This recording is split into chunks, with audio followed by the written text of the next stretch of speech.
Hi, I'm Tim. Welcome to our channel and thanks for logging on.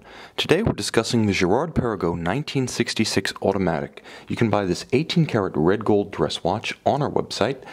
If you enjoy these videos, please subscribe to our YouTube channel, and you can click on the card in the upper right hand corner of the screen at any time to see our full listing for this watch, with additional accessories included, high-resolution images, and naturally complete pricing details. On my wrist, 6 1/3 inches, 16 centimeters in circumference, the 1966 automatic cuts the classical profile of a formal watch. Wonderfully thin, it's made even more so by its generously sloped conical bezel. 10 millimeters thick, the watch easily slides underneath any tight sleeve or dress cuff.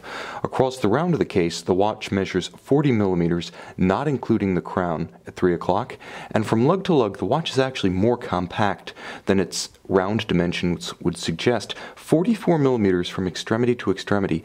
That's remarkable for a 41 millimeter watch when you consider that a 36 millimeter Rolex Datejust measures 44.5 from lug to lug.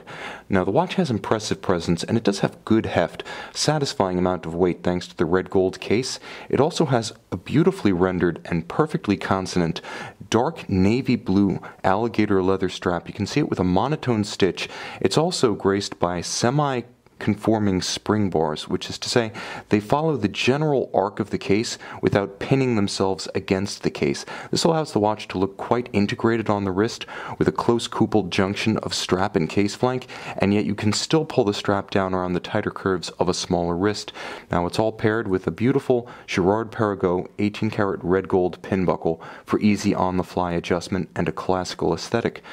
The watch is essentially all about the sunburst blue metallic dial. It has just enough bezel to form a sort of golden, or I should say red golden halo around that beautiful sunburst, and the watch is quite dynamic. As you can see, just moving in the soft light of my light box, the grain radiating out from the cannon pinion at center gives the sunburst pattern a tremendous amount of reactivity. Whether it's in soft light or direct light, this is a dial best described as dynamic. Now you can see the gorgeous foy or leaf style hands at center have plenty of span to extend to the hour track and the minute track, and at 3 o'clock the convenience of a date window allows you to quickly reference the watch when writing emails or correspondence of any kind.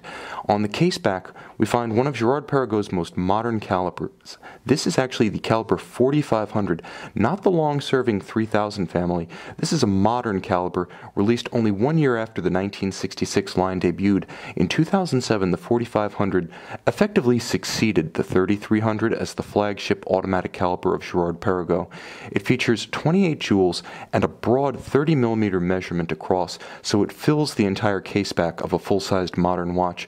The 3300 was a 26mm, or more precisely 25.6mm movement in diameter.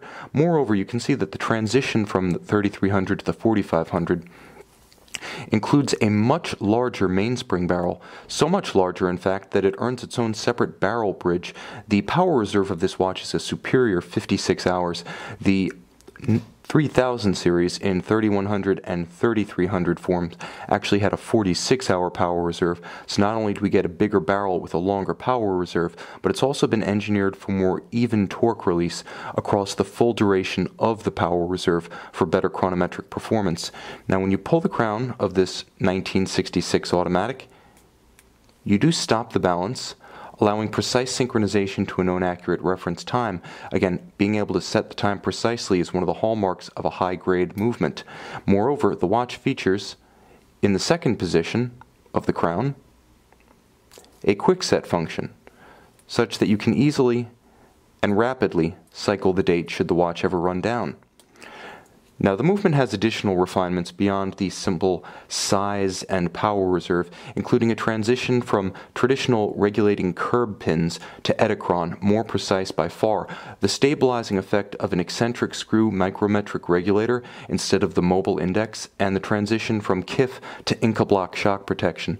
Especially those modifications that relate to the regulator and the curb pins are particularly well suited to increasing the accuracy of the watch, the ability of a watchmaker to adjust it, as well as the stability of the watch once set. Now, the movement does feature gorgeous decoration in the form of circular Côte de Genève across the winding rotor, linear Côte de Genève across the bridges, and polished screw heads with chamfered slots. You can see this handsome Girard-Perregaux 1966 automatic in 18 karat rose gold and purchase it on our website.